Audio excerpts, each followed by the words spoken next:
La semana nos ha dejado el debate en la Cámara Foral sobre la gratuidad de los libros de texto, el proyecto de ley presentado por el Gobierno para sustituir esta fórmula universal por una convocatoria específica de ayudas en función de la renta no ha sido respaldada por el Parlamento. Es uno de los pilares de UPN, ha sido vicepresidente del Gobierno con Miguel Sanz y consejero de Presidencia e Interior.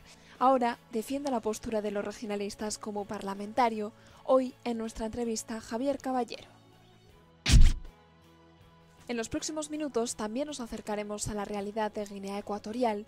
Lo haremos gracias a esta exposición de la Fundación Juan Bonal, una organización que trata de cubrir las necesidades de más de 100.000 personas a través de la gestión de un hospital en Bata o un colegio infantil en Pini.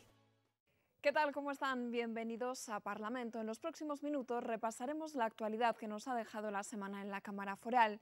Una semana que ha estado marcada por la celebración de un nuevo pleno. En él los parlamentarios decidieron mantener la gratuidad de los libros de texto.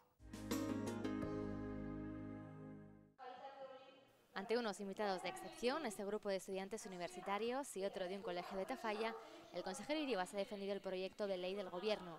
Además de cuestionar el sistema de gratuidad de los libros de texto desde el punto de vista pedagógico, ha dicho que ha ocasionado un impacto negativo en algunas familias de rentas más bajas.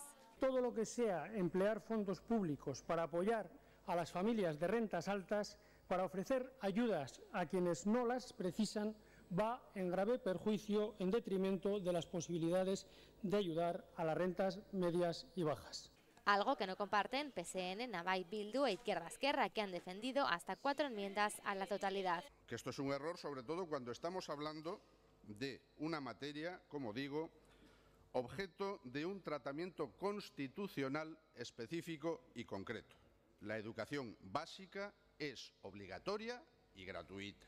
Nosotros creemos que deberíamos haber recurrido a un sistema mixto por el que algunos libros se den en préstamo y otros se utilicen de otra manera. No se está proponiendo un nuevo sistema para que se garantice la igualdad social. Lo que se está planteando es otro recorte. Vemos la bondad del sistema, las bondades del sistema de préstamos, porque entendemos, tal y como preveíamos, que ha contribuido a desarrollar actitudes muy positivas en el alumnado respecto a lo que supone el uso del material común. Solamente el PP ha apoyado a UPN. Y han provocado, con su rechazo a esta ley, han provocado que en este curso estas familias hayan tenido que volver a pagar ese material escolar. Una vez devuelto, el proyecto de ley seguirá en vigor el actual sistema de gratuidad.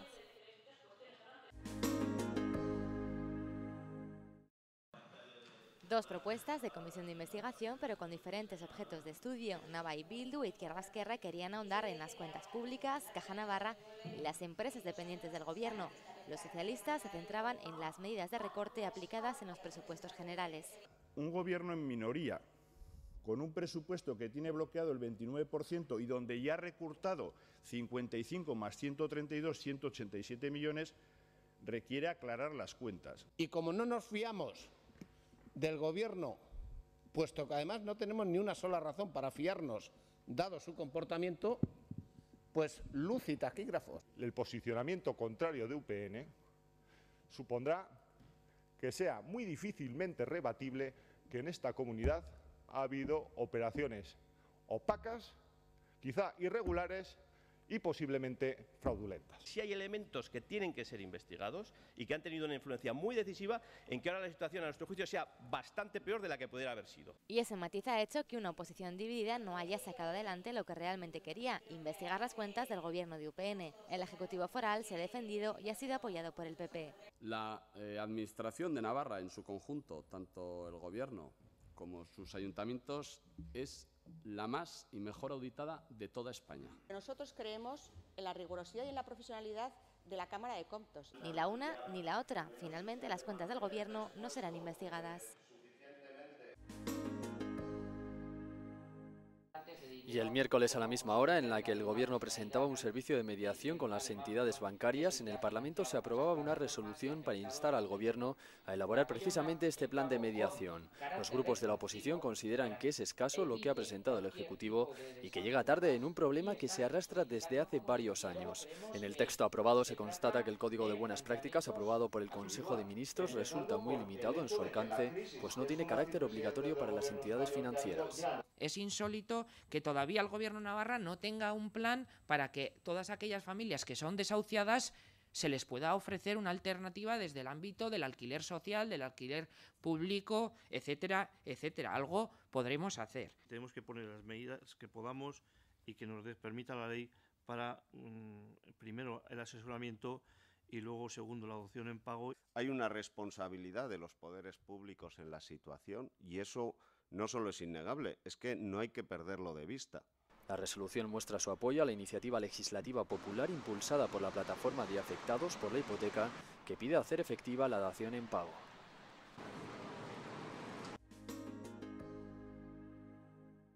Nació en Pamplona en 1961, es abogado de profesión, pero ha dedicado gran parte de su vida a la política. Formó parte del Gobierno de Navarra durante 8 años y ahora es parlamentario por UPN. Hablamos de Javier Caballero.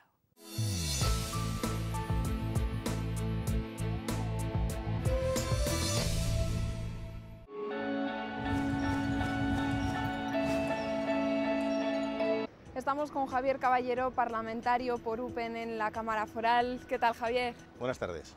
Muy buenas tardes. El curso político ha comenzado con mucha actividad en el Parlamento.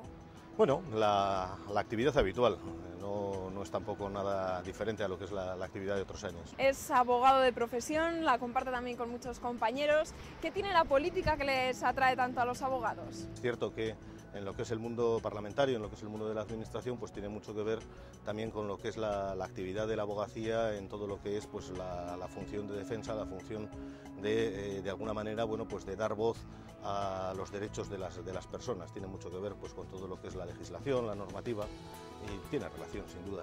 En ese servicio público de cara a los demás lleva ya bastante tiempo, ha pasado también por varios puestos de distintos niveles. Bueno, pues la verdad es que todo es relativo, ¿no? Si uno mira para atrás, bueno, y efectivamente yo he estado 8 años en el Gobierno y este año y poco que llevamos de legislatura, bueno, pues yo pienso que a lo largo de toda una vida tampoco es tanto, ¿no? Pero sí que es verdad que yo creo que la actividad pública es una cosa que tiene que ser de ciclos, y en ese sentido yo lo que he querido es, igual que en un momento dado tuve que hacer un paréntesis para dedicarme en exclusiva a la política, pues inmediatamente reincorporar la profesión y bueno, pues volver a estar en lo que es la realidad del día a día de la vida cotidiana de cualquiera. Una profesión que además le ha dado muchas alegrías también, ha recibido también incluso algún premio. Bueno, pues efectivamente el que en un momento dado pues te reconozcan los compañeros, bueno, pues es una cosa que es agradable. Bueno, es simplemente dentro de lo que algunos tenemos una cierta debilidad por complicarnos la vida, bueno, pues hace ya unos cuantos años pues uno empieza a participar también en lo que es la actividad colegial del Colegio de Abogados. Bueno, pues eso, pues una cosa va llevando a la otra. En un momento dado pues uno puede estar dispuesto a asumir el decanato como lo asumía en su momento, o bueno, como se ha planteado recientemente la reincorporación al Consejo General de la Abogacía. Bueno, pues es un poco estar dispuesto a que el tiempo libre o que la vida no sea solo el dedicarla pues para uno mismo, sino que puedes tener también una cierta capacidad de hacer otras cosas. Hablábamos de las actividades que hay en el Parlamento, de esa capacidad legislativa de la Cámara. ¿Se legisla mucho en Navarra?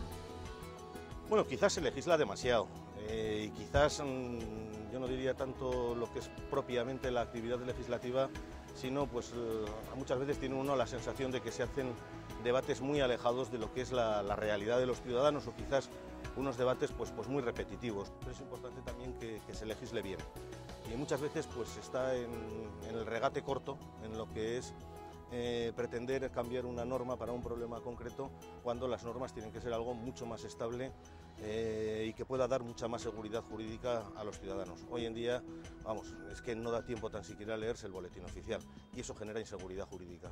Muchas de las acusaciones que hace la ciudadanía en general hacia los políticos y la clase política es que cada vez que llega un gobierno cambian ciertas leyes que son importantes. Sí, pero quizás eso responde a una cuestión que es más de fondo, que es el que yo diría que en los grandes temas y quizás con mucha más generalidad lo que tiene que haber son grandes acuerdos y no estar, como digo, bueno, pues en una pelea que muchas veces no sabes a qué lleva. Todo lo que es la organización de la administración o grandes temas, pues lo que tiene que ser es responder a grandes pactos en los que no sea necesario el que, bueno, pues al final es cuando estoy yo pues hago lo que quiero y cuando estás tú haces lo que quieres y en definitiva no se establece, bueno, pues una regulación estable y una normativa clara para los ciudadanos y una normativa que en definitiva tiene que ser de convivencia. Las mayorías absolutas dan votos, pero yo diría que lo que no dan es ni conocimiento ni calidad. Ahora mismo no hay mayoría absoluta aquí en Navarra, hablaba de pactos, mucho se está hablando estos días de grandes acuerdos en el debate sobre el estado de la comunidad, hoy también lo oíamos a la presidenta hablar otra vez de ese acuerdo. ¿Cree que se va a llegar a un acuerdo para que los presupuestos del 2013 salgan adelante? Yo no sé si se va a llegar a un gran acuerdo para los presupuestos. Yo lo que sí sé es que Navarra necesita que se llegue a un gran acuerdo para los presupuestos, porque desde luego estamos mucho peor sin presupuestos que con presupuestos. Y en ese sentido yo creo que lo que tiene que haber es responsabilidad. No podemos estar en un debate en el que basta que uno presente una cosa para que el otro le diga que no, o que la presente el otro para que el uno le diga que no, sino que lo que tenemos que pensar es que tenemos a más de 50.000 navarros en desempleo, que estamos en una situación económica gravísima y que los ciudadanos lo que nos están pidiendo es que demos solución a sus problemas, no que nos metamos el dedo al ojo. Hablando de resolver problemas y quitarse y ponerse, estos días también ha habido movimiento en la Cámara Foral, sobre todo dentro de Nafarroa y con esos parlamentarios los que la coalición les ha dejado de lado.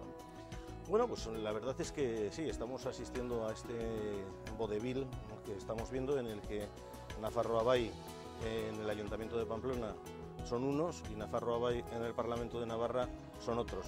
Yo creo que lo correcto y lo adecuado es que si hay quien se integra en otra formación, que es lo que está pasando, que se están integrando en Bildu, pues que Bildu tenga un portavoz y no tenga dos. Eso es lo que me parece lo correcto y lo adecuado. A partir de ahí es el problema de otras casas, ¿no? Y lo que estamos viendo es que efectivamente, bueno, pues es todo un espacio, el espacio nacionalista, que está en recomposición y que yo creo que responde pues mucho más esa recomposición a intereses electorales y a fracasos electorales de determinadas formaciones que no pensaban que se iban a producir cuando se dieron las elecciones en Navarra. No tenemos más que ver, bueno, pues cuál ha sido la evolución de Aralar, la evolución de Euskal Kartasuna, y en ese sentido es una recolocación y una recomposición. Hablaba de nacionalismo, no sé cómo vivió, qué se le pasó por la cabeza cuando se enteró del resultado de las elecciones, por ejemplo, en el País Vasco. No me sorprendieron especialmente. Yo creo que eran unos resultados bastante previsibles en el que, bueno, pues más allá de lo que es la lectura estricta de escaños, se producía un fenómeno que era la introducción en el reparto de escaños o en la tarta de escaños que había de Bildu. Y bueno, pues ya sabíamos que muchas veces el síndrome de Estocolmo de muchas sociedades hace que se olviden determinadas cosas, o que se olviden, espero que sea pasajeramente, y que quien ha estado más cerca de la violencia sea quien rentabiliza precisamente la ausencia de violencia, quizás por el propio hartazgo de los ciudadanos de esa violencia. Bueno, pues hay veces que son cosas que se entienden mal, pero que son previsibles.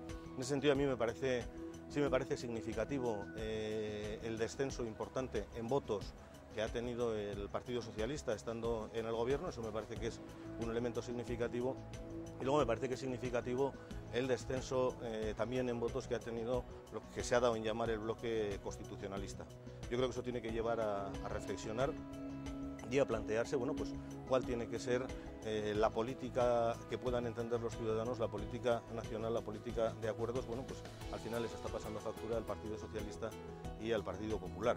Y es sencillamente porque los ciudadanos no entienden que cuando uno está y sube el IVA, el otro le diga que está en desacuerdo, y cuando cambian las tornas, el que decía que estaba en desacuerdo sube el IVA y el otro le dice que no está de acuerdo.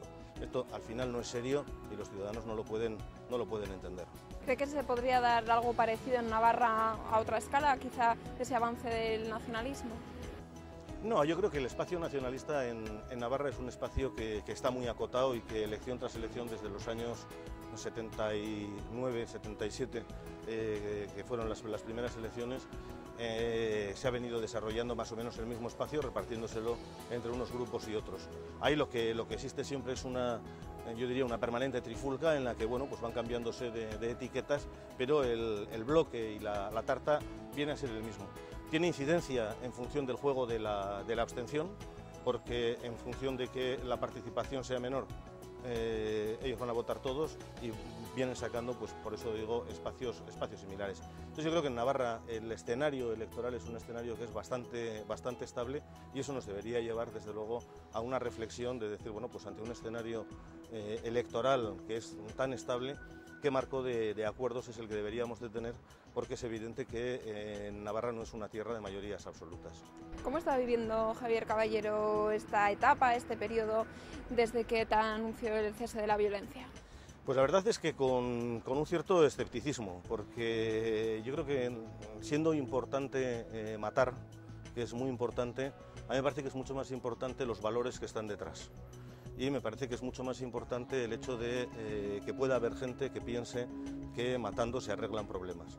Y lo que creo es que estamos pues ante un escenario en el que estratégicamente, cuando interesaba matar, se mataba, y cuando no interesa matar, no se mata, pero no porque se entienda desde el juego de los valores que eso es malo, sino porque estratégicamente en este momento no interesa.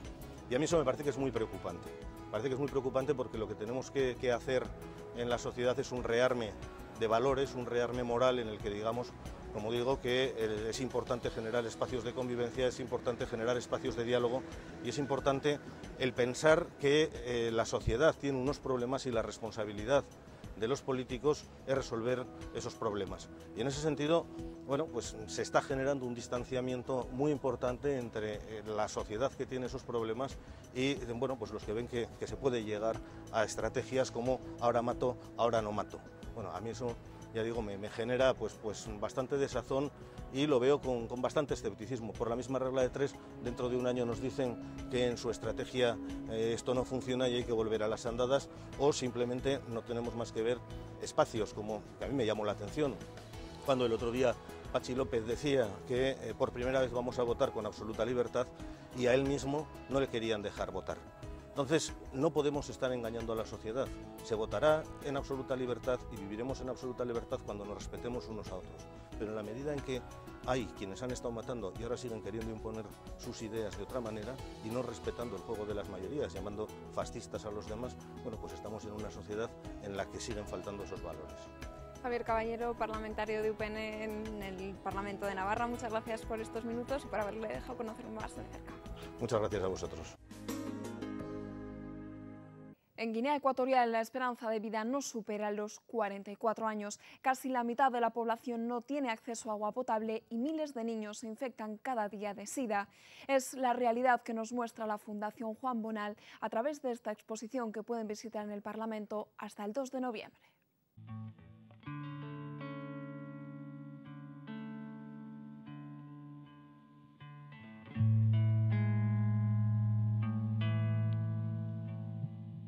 Estos son los ojos de la esperanza, unos ojos que nos miran de cerca y que muestran una realidad dura y constante en Guinea Ecuatorial. Un área, la del África subsahariana, en la que con 1.200 niños infectados de SIDA cada día y un 45% de la población sin acceso a agua potable, la esperanza de vida no supera los 44 años. En ese contexto, la Fundación Juan Bonal lucha por salvaguardar la educación, la salud y el porvenir de la población más desfavorecida, especialmente niños y mujeres. Ahora, esa realidad nos la acerca la Fundación Juan Bonal a través de esta exposición que acoge el Parlamento de Navarra. Yo creo que en nuestra exposición, aunque se vea alguna pobreza, sobre todo creo que mostramos la esperanza que hemos llevado a esos niños, a esas personas, a esos enfermos en Guinea Ecuatorial. Y eso es nuestro deseo, lo que hay que construir realmente y lo que se está construyendo. Uno de los compromisos que adquirió el Parlamento en esta legislatura era también ser sede sobre todo de las inquietudes, de los retos, también de los trabajos y de los compromisos que se vienen realizando por parte de la sociedad navarra en su conjunto, o también de organizaciones, o como es el caso de una ONG, de la Fundación Juan Bonal, a la hora de dar a conocer y de divulgar la labor que realizan, ¿no? Y sobre todo también cuando entre estas personas responsables de este tipo de acciones pues hay gente navarra o vinculadas directamente o también con subvenciones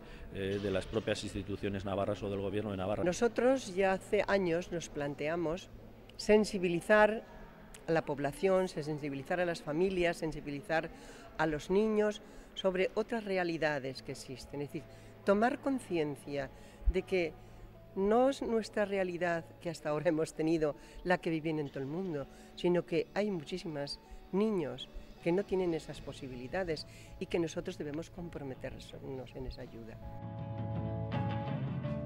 24 fotografías que nos acercan a su mundo, sus risas y su pobreza, la de un país donde siguen sin cubrirse las necesidades básicas de muchas personas.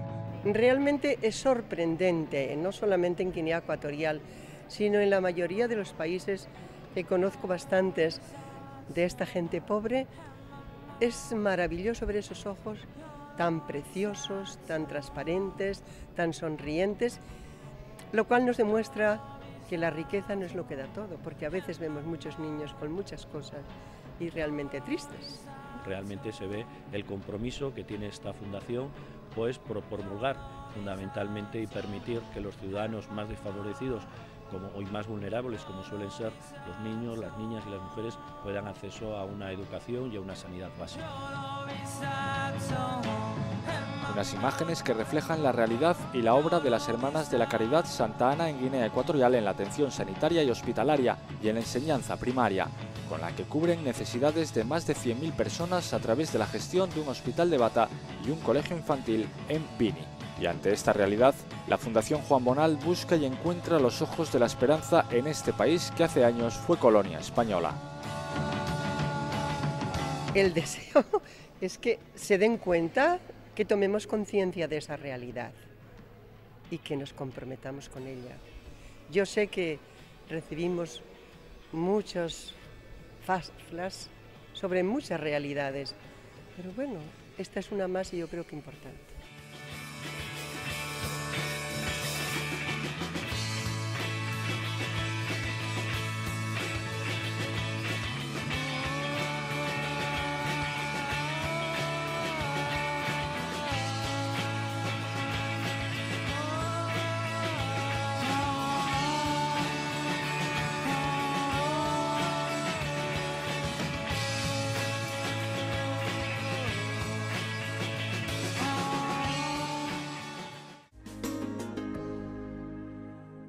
Llega ya nuestra sección de la A a la Z. Esta semana vamos con la F de fueros.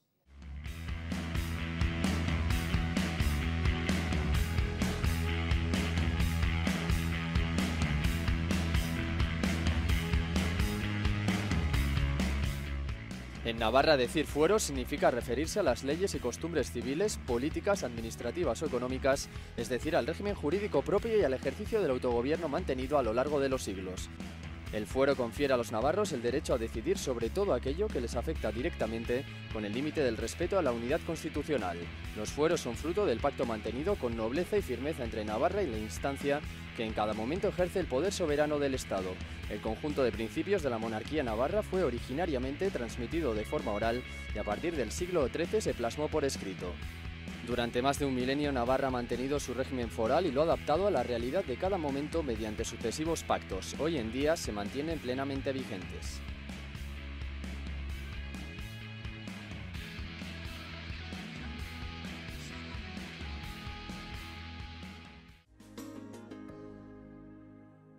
Así llegamos al final. Esperamos que hayan aprendido algo más sobre nuestro Parlamento. Nosotros volveremos la semana que viene. Hasta entonces.